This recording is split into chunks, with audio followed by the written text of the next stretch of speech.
પશુપાલકોની માંગ વ્યાજબી છે, પણ દૂધ ધોળી નાખવું એનો રસ્તો નથી.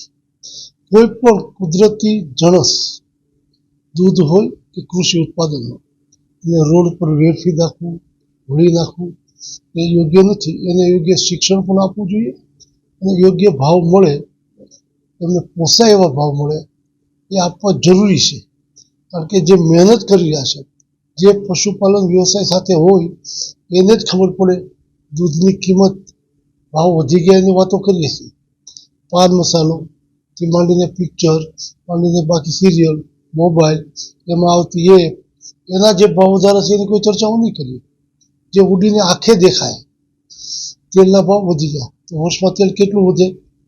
200-500 રૂપિયાથી વધારે નથી. મસાલા વધે તો 1000માં વધી જાય છે. આપણે રોજના 5-10 મસાલા ખાતા હોઈએ તો આ બધી કમ્પેરિઝન મને લાગે છે મીડિયાએ પણ આમાં અગ્રેસર લઈને ખેડૂતો, પશુપાલકો, જરૂરિયાતમંદ લોકો આ બધાની બેલેન્સમાં સાચું શું હોઈ શકે એનું સર્વે કરીને લોકો સમક્ષ મૂકીએ તો અસંતોષ એટલે સંતોષની દિશાઓ રચનાત્મક રીતે અનુભવાય.